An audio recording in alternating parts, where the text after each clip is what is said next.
ಅಂತೇಳಿ ಒಂದು ಕಿಟ್ಟನ್ನು ಆವಿಷ್ಕಾರ ಮಾಡಿದ್ದೇವೆ. ಕ್ವಿಸ್ ಕಿಟ್ ಇರ್ತೇವೆ. ಅದನ್ನು ನಾವು ಅದರ ವಿಡಿಯೋ ರಿಲೀಸ್ ಮಾಡ್ತಾ ಇದ್ದೇವೆ ಕಿಟ್ಟಿದ್ದು. ಹಾಗೆ ಒಂದು ಪುಸ್ತಕ ಮುಂದುಳಿತು ಒಂದು ಪುಸ್ತಕ ಬರೆದಿದ್ದೇವೆ. ಅದು ಪರಿಸರ ಬಗ್ಗೆ ಬರ್ತಿರೋದು. ಈ ಪುಸ್ತಕ ಕೂಡ ಬಿಡುಗಡೆ ಮಾಡ್ತಾ ಇದ್ದೇವೆ. ಇದೆಲ್ಲದಕ್ಕೆ ನಾವೊಂದು ನೇಚರ್ ಅವೇರ್ನೆಸ್ ಫೌಂಡೇಶನ್ ಟ್ರಸ್ಟ್ ಅಂತೇಳಿ ಟ್ರಸ್ಟ್ ಮಾಡ್ಕೊಂಡಿದ್ದೇವೆ. ಅದರ ಮುಖಾಂತರ ಇದನ್ನು ಪ್ರಚಾರ ಮಾಡಿ ಜನರಿಗೆ ಅವೇರ್ನೆಸ್ ಮೂಡಿಸುವ ಸಲುವಾಗಿ ನಾವು ಈ ಸಂಸ್ಥೆಯನ್ನು ಹುಟ್ಟಾಕಿದ್ದೇವೆ. ಈ ಕ್ವಿಸ್ ಕಿಟ್ ಅಂತ ಹೇಳಿದ್ರೆ ಒಂದು ಅತ್ಯಂತ ಸರಳವಾದಂಥ ಒಂದು ಸೂತ್ರ ಇದು. ಈ ಹೊಗೆಯನ್ನು ಕರಗಿಸುವುದು, ಮತ್ತೆ ಭೂಮಿಯನ್ನು ತಂಪು ಮಾಡೋದು, ಮತ್ತೆ ಹಾಗೆ ಧೂಳು ವಾತಾವರಣಕ್ಕೆ ಸೇರಿದ ಹಾಗೆ ಅದನ್ನು ತಡೀತದೆ ಈ ಕಿಟ್. ಈ ಕಿಟ್ ಅನ್ನು ಎಲ್ಲ ಟೂ ವೀಲರ್ಗಳಿಗೆ, ತ್ರೀ ವೀಲರ್ಗಳಿಗೆ, ಹಾಗೆ ಫೋರ್ ವೀಲರ್ಗಳಿಗೆ ಎಲ್ಲ ಕಿಟ್ ಅನ್ನು ಅಳವಡಿಸಿದ್ರೆ ಇದು ಖಂಡಿತವಾಗಿ ನಾವು ತಾಪಮಾನ ನಿಯಂತ್ರಣ ಮಾಡಬಹುದು. ಯಾಕಂದ್ರೆ ಈ ಕಿಟ್ಟಿನಿಂದ ರಸ್ತೆ ಬಿಡುವ ನೀರು ರಸ್ತೆ ಬಿದ್ದುಕೊಂಡೆ ನೀರು ಒದ್ದೆ ಆಗ್ತದೆ, ನೆಲ ಒದ್ದೆ ಆಗ್ತದೆ. ನೆಲ ಒದ್ದೆ ಆದರೆ ನಮಗೆ ಭೂಮಿಯಿಂದ ಧೂಳು ಮೇಲೆ ಕೇಳುವುದಿಲ್ಲ. ಹಾಗೆ ಎಲ್ಲ ಗಾಡಿಯಲ್ಲಿ ಈ ಸೂತ್ರವನ್ನು ಅಳವಡಿಸಿಕೊಂಡ್ರೆ ಈ ಭೂಮಿ ಯಾವಾಗಲೂ ತಂಪಾಗಿರ್ತದೆ. ತಂಪಾಗಿರ್ಕೊಂಡೆ ಈ ಆಕ್ಚುಲಿ ಈಗ ನಮ್ಗೆ ಏನಾಗಿದೆ, ಸೂರ್ಯಕಿರಣ ಬಿದ್ದ ಕೂಡಲೇ ಅದು ಪ್ರತಿಫಲನ ಕೊಡ್ತಾ ಇದೆ, ರಿಫ್ಲೆಕ್ಟ್ ಆಗ್ತದೆ. ಈ ರಿಫ್ಲೆಕ್ಟ್ ಆಗೋದ್ರಿಂದ ನಮಗೆ 1ಕ್ಕೆ 10 ಪಟ್ಟು ತಾಪಮಾನ ಜಾಸ್ತಿ ಆಗ್ತಾ ಇದೆ. ಇವತ್ತು ಮಿತಿಮೀರಿದ ತಾಪಮಾನ ಏರಿಕೆ ಕಾರಣ ಇದೇ ಒಂದು ಮುಖ್ಯ ಕಾರಣ. ಈ ತಾಪಮಾನ ನಿಯಂತ್ರಣ ಮಾಡಬೇಕಂದ್ರೆ ಈ ಸೂತ್ರ ಉಪಯೋಗಿಸಿದ್ರೆ ರಸ್ತೆ ಯಾವಾಗಲೂ ಒದ್ದೆ ಆಗಿರೋದ್ರಿಂದ ತಾಪಮಾನವನ್ನು ಅಂದ್ರೆ ಈ ಸೂರ್ಯಕಿರಣವನ್ನು ಈ ನೀರು ಹೀರಿಕೊಳ್ತದೆ. ನೀರು ಹೀರಿಕೊಂಡ್ರೆ ತಾಪಮಾನ ನಾವು ತುಂಬಾ ಗರಿಷ್ಠ ಪ್ರಮಾಣದಲ್ಲಿ ನಾವು ಕಡಿಮೆ ಮಾಡಬಹುದು. ಹಾಗೆಯೇ ಭೂಮಿ ತಪ್ಪಾಗಿರೋದ್ರಿಂದ ಈ ನೆಲದೊಳಗೆ ಈ ಅಂತರ್ಜಲದ ಮಟ್ಟ ಏನಿದೆ, ಈಗಾಗಲೇ ಅಂತರ್ಜಲ ಮಟ್ಟ ತುಂಬಾ ಕಡಿಮೆ ಅಂತೇಳಿ ಗೊತ್ತಿದೆ. ಈ ಬಾವಿ ತೋಡಿದ್ರೆ ತುಂಬಾ, ಬೋರ್ವೆಲ್ ತೋಡಿದ್ರೆ ತುಂಬಾ, ಡೀಪ್ ತೋಡಿದ್ರು ನೀರು ಸಿಗ್ತಾ ಇಲ್ಲ. ಈ ಪರಿಸ್ಥಿತಿಯಲ್ಲಿ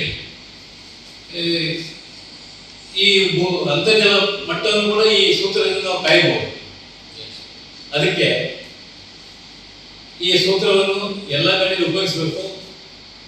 ಅದನ್ನು ಇದಕ್ಕೆ ಇನ್ನೊಂದು ಅಂತ ಹೇಳಿದ್ರೆ, ನಾನು ಮೊನ್ನೆ ಒಂದು ಬಸ್ ಮಾತಾಡಿದೆ. ಬಸ್ಗೆ ಈ ಕಿಟ್ಟನ್ನು ಅಳವಡಿಸುವ ಅಂತ ಹೇಳಿ ಅದಕ್ಕೆ ಅವರು ಹೇಳಿದ್ರು, ಅವರ ಹಿರಿಯ ಲೀಡರ್ ಬಿಲಾಡಿ ಅವರು ಹೇಳಿದ್ರು ಅದು ಸ್ವಲ್ಪ ಟೆಕ್ನಿಕಲ್ ಪ್ರಾಬ್ಲಮ್ ಬರ್ಬೋದು. ಅಂದ್ರೆ ಸೆಂಟ್ರಲ್ ಗವರ್ಮೆಂಟ್ ಇಂದ ಅದಕ್ಕೆ ಸಾರಿಗೆ ಇಲಾಖೆಯಿಂದ ಪರ್ಮಿಷನ್ ತಗೊಳ್ಬೇಕಾಗ್ತದೆ. ಯಾಕಂದ್ರೆ ಎಕ್ಸ್ಟರ್ನಲ್ ಫಿಟ್ ಮಾಡಿದ್ರೆ ನಮಗೆ ಇನ್ಶೂರೆನ್ಸ್ ಕ್ಲೇಮ್ ಮಾಡಿದ್ರೆ ಸಿಗೋದು ಕಷ್ಟ ಆಗ್ತದೆ ಅಂತ ಒಂದು ಮಾತು ಹೇಳಿದ್ರು ಅವರು.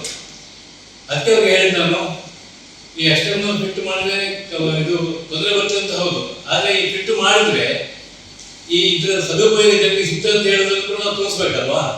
ಅದಕ್ಕೆ ನೀವು ಸ್ವಲ್ಪ ಸಪೋರ್ಟ್ ಮಾಡಿ ಅಂತ ಹೇಳಿದ್ದೇನೆ. ಅದಕ್ಕೆ ನೀವು ಮಾಡಿ, ನಾವು ಸಪೋರ್ಟ್ ಮಾಡ್ತೇವೆ ಅಂತ ಮಾತು ಹೇಳಿದಾಗ ಅವರು. ಬಸ್ಸಿಗೆ ಟ್ರಕ್ಕಿಗೆ ಎಲ್ಲ ಹೆಚ್ಚಿನ ಪ್ರಮಾಣದಲ್ಲಿ ಹಚ್ಚೋದ್ರಿಂದ ಈಗ ನಾವೆಲ್ಲ ನೋಡ್ತಾ ಇದ್ದೇವೆ, ಬಸ್ ಸ್ಟ್ಯಾಂಡ್ ನೋಡಿ ಸಿಗ್ತಾರೆ. ಒಂದು ಬಸ್ ಸ್ಟಾರ್ಟ್ ಆಗ್ಬೇಕಂದ್ರೆ ಮತ್ತೆ ರಸ್ತೆಯಲ್ಲಿ ಬಸ್ ಹೋಗ್ತಾ ಇರ್ಬೇಕಾದ್ರೆ ಆ ಹೊಗೆ ಹೋಗೋದನ್ನು ನೋಡಿದ್ರೆ ನಮಗೆ ಭಯ ಹುಡ್ತಾರೆ. ಇವತ್ತು ಈ ವೆಹಿಕಲ್ಗಳಲ್ಲಿ ಜಾಸ್ತಿ ಹೊಗೆ ಹೋಗೋದ್ರಿಂದಲೇ ಜಾಸ್ತಿ ಜನರಿಗೆ ಆರೋಗ್ಯ ಸಮಸ್ಯೆಗಳು ಹೆಚ್ಚಾಗ್ತದೆ. ದಮ್ಮು, ಕೆಮ್ಮು, ಇದೆಲ್ಲ ಉಸಿರಾಟ ಸಮಸ್ಯೆ ತುಂಬಾ ಆಗ್ತಾ ಇದೆ. ಹಾಗಾಗಿ ಈ ಕಿಟ್ಟನ್ನು ಅಳವಡಿಸಬೇಕು. ಈ ಮೂಲಕವಾಗಿ ಜನರಿಗೆ ಜಾಗೃತಿಗೊಳಿಸಬೇಕು ಹೇಳುವ ಉದ್ದೇಶದಿಂದ ನಾವು ಈ ಸಂಸ್ಥೆಯನ್ನು ಹುಟ್ಟಾಕೊಂಡಿದ್ದೇವೆ. ಹಾಗೂ ಈ ಕಿಟ್ಟನ್ನು ಒಂದು ನಾವು ನನ್ನ ಸ್ಕೂಲ್ನಲ್ಲಿ ಈಗಾಗಲೇ ಅಳವಡಿಸಿದ್ದೇನೆ. 1 ವರ್ಷದಿಂದ ಓಡಿಸ್ತಾ ಇದ್ದೇನೆ, ಯಾವುದೇ ಸಮಸ್ಯೆ ಇಲ್ಲ. ಈಗ ಈ ನಾನು ನಮ್ಮದು ಸಂಸ್ಥೆ ಉದ್ಘಾಟನೆ ಆದ ನಂತರ 1 ತಾರೀಕಿನ ನಂತರ ನಾವು ಬೇರೆ ಬೇರೆ ಗಾಡಿಗಳಿಗೆ ಹಚ್ಚಿ ಆ ಕಿಟ್ಟನ್ನು ಪ್ರಯೋಗ ಮಾಡಿ ತೋರಿಸ್ತೇವೆ.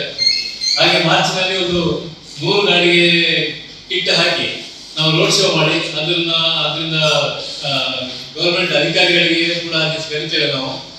ಹಾಗೆ ಮಿನಿಸ್ಟ್ರಿಗಳನ್ನು ಕರೆದು ಇದ್ರ ಬಗ್ಗೆ ಹೇಳಬೇಕು. ಅವರು ಸರ್ಕಾರಕ್ಕೆ ಇದ್ರ ಬಗ್ಗೆ ಸರ್ಕಾರದ ಏನು ಅಡಚಣೆ ಇದೆ ಈ ಕಿಟ್ ಅಳವಡಿಸೋದ್ರಿಂದ ಅದನ್ನು ನಿವಾರಣೆ ಮಾಡಲಿಕ್ಕೆ ಸರ್ಕಾರ ಸಾರಿಗೆ ಇಲಾಖೆಯವರು ಪ್ರಯತ್ನಿಸಬೇಕು. ಹಾಗೆ ಕಂಪನಿಗಳು ಇದರ ಬಗ್ಗೆ ತಿಳ್ಕೊಂಡು ಮುಂದೆ ಕಂಪನಿಗಳು ಕೂಡ ಇನ್ಬಿಲ್ಟ್ ಆಗಿ ಈ ಸೂತ್ರವನ್ನು ಅಳವಡಿಸಿದ್ರೆ ಮುಂದೆ ಖಂಡಿತವಾಗಿ ಜಾಗತಿಕ ತಾಪಮಾನ ನಿಯಂತ್ರಣ, ಜಾಗತಿಕ ವಾಯುಮಾಲಿನ್ಯ ನಿಯಂತ್ರಣವನ್ನು ಖಂಡಿತವಾಗಿ